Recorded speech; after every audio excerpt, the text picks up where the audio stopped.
Ngủ thì mình ngáp chứ ngủ rồi thì ngáp làm sao được. Alo, anh em nhóm 7 hôm nay họp nhóm bài 4 nhỉ? Ok bạn ơi. Xem video, anh em học chung nhá, học video. Ê, tuần này là có những cái gì nhỉ? Ô, tuần này mới nghiên cứu. Project, Tuần này có mấy nghiên project cứu. charter thì để tí tao điền cho, bởi vì là điền ở trên Excel ấy thì ở trên thư mục của nhóm, trang tính của nhóm thì để tao điền cho.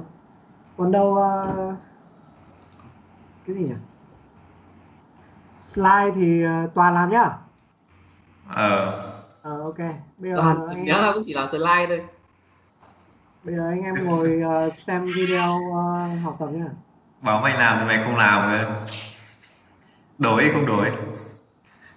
Xem video học tập nhá. Tuần này cái trên cái trang kết hợp chỉ có mỗi Xem video ấy. Trên học cơ học chỉ có mỗi xem video, hướng dẫn tạo. Tôi vẫn hướng dẫn tạo của Rank Chat với Project Chapter đúng không? Thôi xem đi trật tự à, xem người ta hướng dẫn nào. Anh em nghe rõ không? Ô, có phải đặt câu hỏi trên kia không hả các bạn này? Không, tuần này không phải đặt câu hỏi. Nghe rõ chưa anh em? Có. Ok nha. So we know that Excel is a database, right? We can capture information in Excel. And what I like to do is I have several templates that I use throughout the planning process that we refer to when we go into the execution of a project. And I like to have them in one file. That would be wonderful. What that helps us do is every time we sit down to have a conversation, I can bring up that one file, and then as there's information to populate, I can just go ahead and go to the appropriate template and then enter that information in. The first thing that we want to create is a charter. A charter is basically an agreement that yes, this is a project, this is what we know about it at this point, it's usually pretty broad, and this is who the project manager is. But there's some other fields that typically companies will create in order to make that agreement. Okay. So if we look at this charter here, I have some general information. So we've got some names and dates, and then we have a description of the problem or issue, and then what the purpose of our project is. So this is something that will be our North Star. When we come back and maybe we're trying to make a decision, we might come back and look at this. Right. There's some other information in this particular template that I have. The business case, goals and metrics, some deliverables, what's within scope and outside scope. I always like to say, hey, we're not going to do this, and be crystal clear on that. I also have some resources and then some information about the benefits to our customers. Now, here is where we get a little bit more specific. We've got some cost savings, enhanced revenues, productivity, and other things associated with cost. Maybe sometimes this is time, sometimes it's cost, sometimes it's both. So you may have to modify this. Right, because I'm noticing you have enhanced revenues, and I don't believe we would be using that one. Okay, so when we look at putting your charter together, that would be a field that we would just omit. Right. So before we jump in and create our own charter, what I'd like to do is I'd like to show you a little bit about the project management foundational processes. So initiation typically is when the charter is created. This will be when we decide, hey, this is a real project, it is funded, and we're moving forward with it. And when we create the charter, we come out of initiation and into planning. All right, so you ready? I'm ready. Let's do this. Let's come to a blank worksheet and let's give us something to start with. Okay. So I will go ahead and let's paste some of the information that we had in the previous, just so we don't have to type. So in the top here, we have a title, right? So this is the project charter. Then we have our general project information. So let's start with a project name. What's the name of your project? Intro to BB Products. Okay. And then who is the project sponsor? Who is the person that is going to write the checks? They're the ones in charge of the budget. Charles Reeves. Okay. All right. And then the project manager is Barbara. So the next thing is the organizational unit. Is this for the North American unit or is this worldwide? It's Southeast. Okay. The primary process that's impacted here, would it be training or? Yeah, it's definitely like orientation training, something along those lines, but training works. Good. When do you expect to start this? Is there a constraint January associated? 1. Okay. When do you hope to finish this at this point? Let's go with what you've got there, end of March 2019. That looks about right for what we're trying to do. Okay. Is there an expected savings associated with this? Not at this point. So. And do we have a constraint as far as cost goes? Right now, it's all internal cost, and that's soft dollars. So should I put to be determined? Yeah, let's just leave it with to be determined. All right.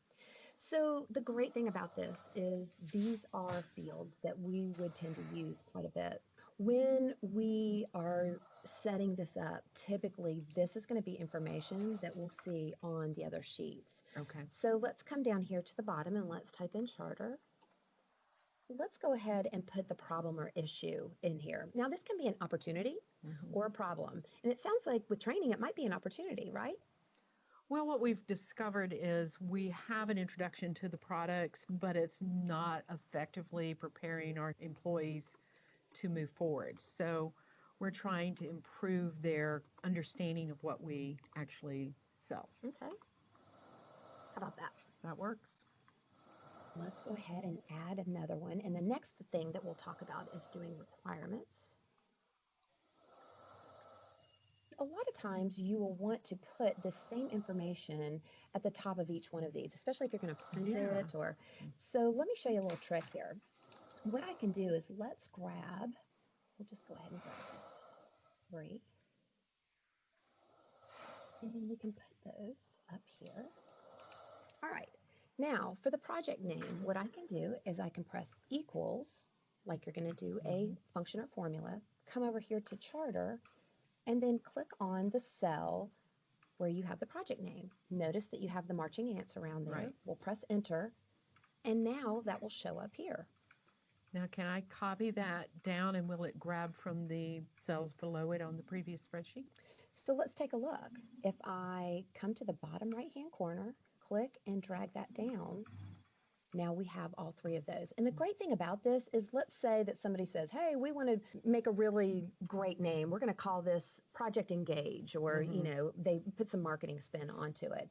Then if I change this here, notice what happens here. So right there. That's right. You only have to update it once. And we do find ourselves changing things. Sometimes the sponsor changes, sometimes the manager changes. So being able to change it in one place will be very useful. Let's go back to our charter. And I would want to clean this up a little bit. I would want to maybe open up some of these rows. For instance, problem or issue looks like it's okay, but if we put our cursor right underneath the 14 here, row 14, for purpose of project, we can open this up by clicking and dragging so that we have plenty of room and we can see what we need to see in there.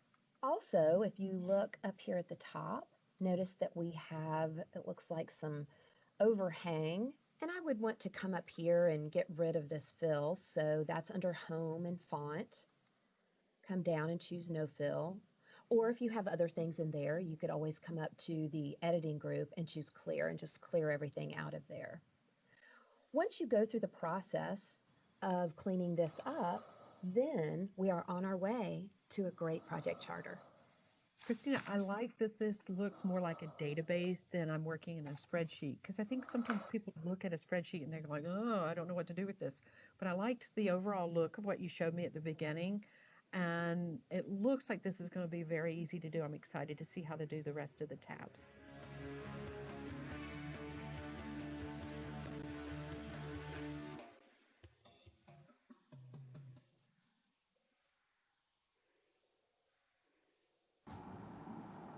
Ai nói thì phải bật mic nha. À vâng, gì không biết tuần sau anh em mình học lý thuyết hay thực hành? Lý thuyết. Như lý thuyết thôi. Anh em xem tiếp hướng dẫn tạo Grand Chat nha. Cái Grand Chat chính là cái project manager ấy. Cũng nọ làm ở trên cái ấy của Microsoft, còn đâu video này hình như là nó hướng dẫn ở trên trên gì? Trên trang tính.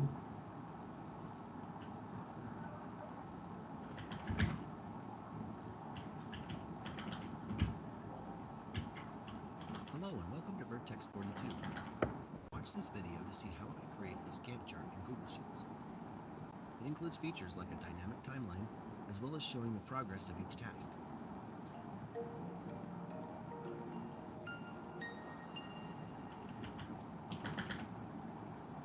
First off, I'll add the basic information we'll want, including a spot to enter the project start date. The critical information for a Gantt chart is a list of tasks, each with a start date, the duration in days, and the end date. We typically group tasks within phases or categories. At a start date, complete.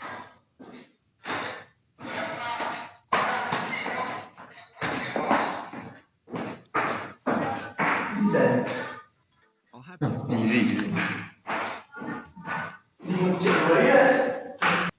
and the rest of the data for us to work with. AI ổn đấy nhỉ? We can subtract dates because they are stored as numbers and just displayed in different formats.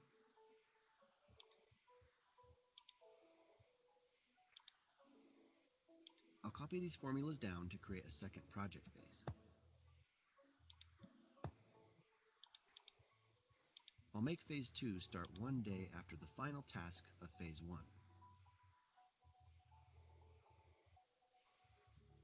The next step is to create the date range or timeline for the chart area. I'll start with June 1st and drag that 6 more cells to the right to create a week. I want to display just the days of the month, so I'll use the custom number format D. It's important to realize these cells are storing the full date but only displaying the day of the month. Now I want to display the first letter of the day of the week in the cell below the date. First I'll use the text function to display the abbreviation of the day of the week. Then I'll use the left function to grab just the first letter of that text. Next I'll merge these 7 cells and display the date of the first day of the week.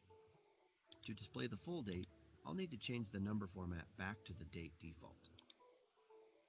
Now I'll select the columns using Control Space, and then copy them. I'll use a keyboard shortcut to paste just the formatting. Then I'll drag the data to copy it to the right. I want to add a 4th week, so I'll insert 7 more columns and copy the formulas 1 more week to the right. To make the timeline dynamic, I'll link the first cell of the chart area to the project start date. Then I'll use a formula to add 1 day to each of the next dates, and drag that to the right. Now when the project start date changes, the timeline will change too.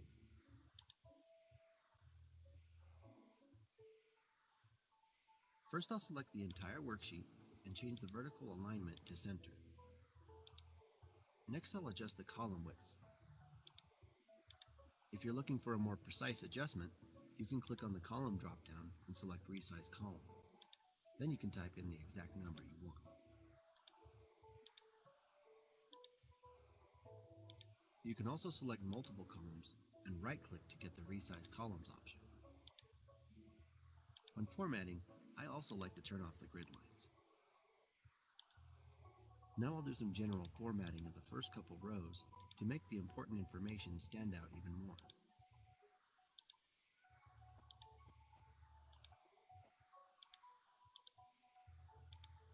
I want to emphasize that the project start date can be modified, so I'll also add a border around it. Next I'll select this area and set the horizontal alignment to center. I like table headers that have a slightly smaller font and are bold with a dark background and a light colored font.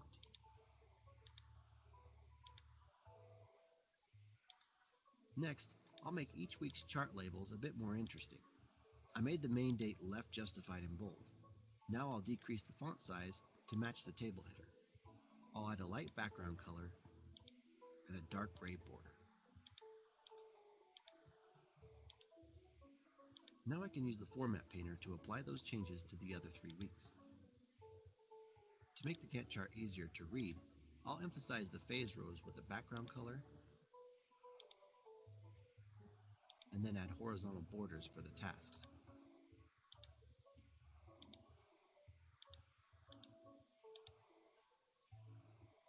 I'll use the Format Painter again to apply those changes to the Phase 2 section.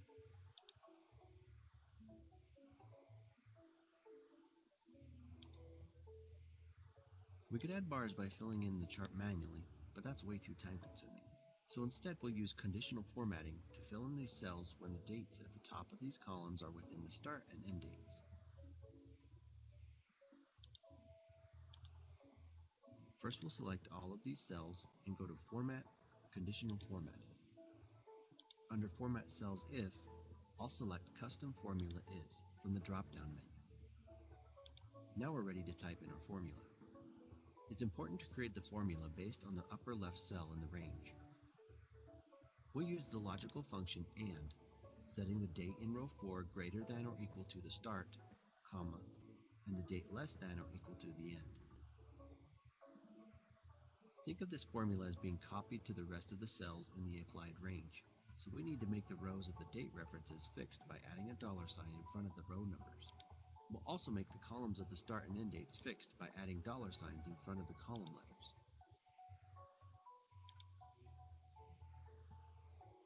I want the color of the bars to match the design better, so I'll change them to a dark blue. Now we have a basic Gantt chart, but let's continue to add more features.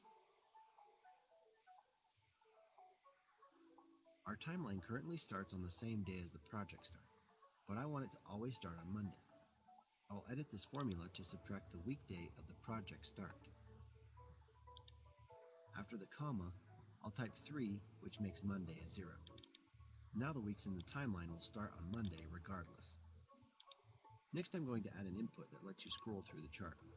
Under Project Start, I'll enter Display Week. Next to that, I'll enter a 1, and then I'll use the Format Painter to make it match the project start. I'll fix the 1 being changed to a date by going to Format, Number, Automatic. Now I'll edit the first day in the timeline again to add the Display Week minus 1 times 7. Now when I change the display week, the dates in the timeline will update, letting me scroll through the chart. Next I want to highlight the current day in the timeline, which is actually pretty simple. I'll select the rows in the timeline with the day number and letter, then go to Format, Conditional Formatting, and select Custom Formula Is from the drop-down. The formula will be a comparison of the date at the top of the column to the function today. I'll make the highlight red and the font white and bold.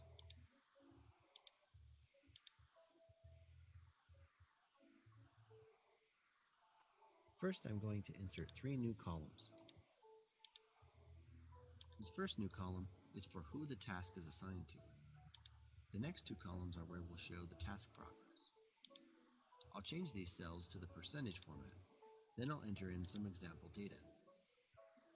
In the next column, we'll create bars that represent these percentages. To do this, we'll use the sparkline function. First, I'll have it reference the cell with the percent. For the chart type option, I'll use bar. Then I'll set the color of the bar to gray. Finally, I'll set the maximum value to 1, so 100% shows a full bar. I'll take that formula and drag it down to the other cells in phase 1. I'll need to fix this error that happens when the reference cell is blank. It's an easy fix. We'll simply use the if-error function that returns a blank when the percent cell is empty. I'll copy this updated formula, select the cells I want to apply it to, then go to Edit, Paste Special, Paste Formula Only. I'll test it out in phase 2 to make sure it works correctly. I'm going to speed this next section up a bit, where I update the formatting of the new progress columns we just created.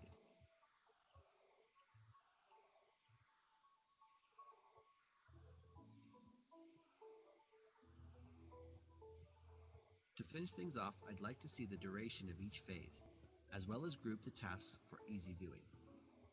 I'll first use the min function to grab the earliest start date from phase 1's tasks. Then I'll use the max function to get the latest date. So now that we have a start and end date in the phase row, the bars will appear automatically. Now I'll copy and paste the min and max formulas into phase 2. Grouping rows is a great way to toggle the data you want to see in print. I'll simply select the rows I want to group, then go to Data, Group Rows. I can now see on the left the rows I have grouped. and I can show or hide them by clicking on the icon. For phase 2, I'll use a keyboard shortcut to group the rows. Now you can easily show or hide the tasks for both viewing as well as printing. I hope that along with this Gantt chart, you've also learned some great new skills in Google Sheets. If you like this video and want to see more, please subscribe to our channel.